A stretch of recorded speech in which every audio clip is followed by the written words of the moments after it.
Two babies are born on the same day, in two different hospitals, on two different sides of the world. Neither has done anything yet.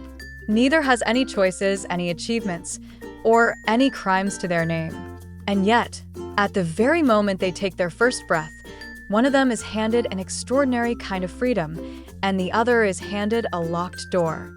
Because one will grow up holding a document that lets them cross into around 190 countries with barely a question asked. And the other will hold one that opens fewer than 30. Same planet, same species, wildly different lives. And the only thing that decided it was a lottery none of us can control, where we happen to be born. This is politics in everything.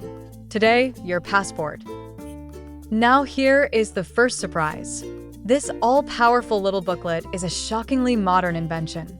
For most of human history, there was no such thing as a passport in the way we know it. People simply moved across borders between cities, looking for work or safety, largely without a standardized document demanding permission. It was the chaos of the First World War and the fear and suspicion that came with it that changed everything. In 1920, a conference held by the newly formed League of Nations laid out the design for the modern passport: the little book, the photograph, the pages for stamps. In other words, the system that now silently governs the movement of 8 billion people is barely 100 years old. So how do we measure the freedom locked inside that book? Every year, analysts rank the world's passports by a single number: how many countries you can enter without applying for a visa in advance. And the results read like a map of global inequality. At the very top in 2026 sits Singapore, whose citizens can travel to around 192 destinations, essentially on demand. Down at the very bottom sits Afghanistan, whose passport opens barely 24. Just think about that gap. Two documents, both called a passport, both a booklet in a pocket, and one is worth roughly 170 more countries than the other. The strength of the one you hold has almost nothing to do with you, and almost everything to do with the flag on its cover. And that number is not an abstraction. It is the difference between two completely different experiences of being alive.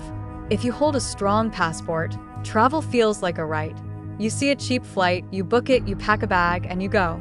The border is a formality, a nod, a stamp, welcome. But if you hold a weak one, that very same trip becomes an obstacle course.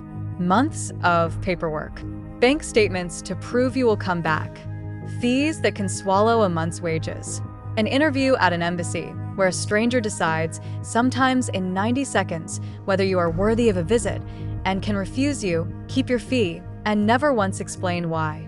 The same journey, the same human being, a completely different price of admission. So, why the enormous gap?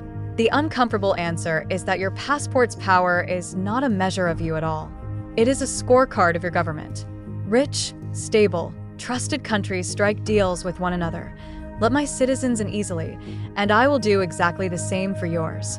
That vast web of visa-free agreements is built on wealth, on diplomacy, on political trust, and on the quiet assumption that your travelers will not overstay or seek asylum. A powerful passport is really a reflection of how much the rest of the world trusts the state that issued it. And you inherit that trust, or that suspicion, at birth, then carry it, completely unearned, for the rest of your life. Unless, of course, you are rich enough to simply buy your way out. Because here is where it becomes truly remarkable. For the wealthy, the passport you were born with is not a life sentence. It is merely a starting point.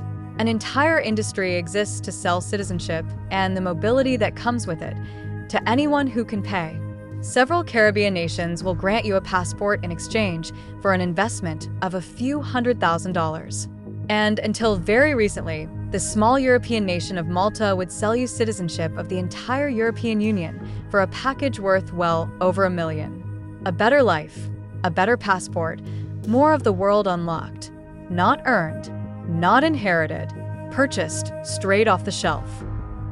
But this raises a genuinely hard question. Should the right to belong to a country be something that money can buy?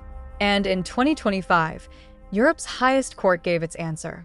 It ruled that Malta's golden passport scheme was illegal, declaring that a nation cannot hand out citizenship in exchange for preset payments because that turns something profound, the status of a citizen, into a mere commercial transaction.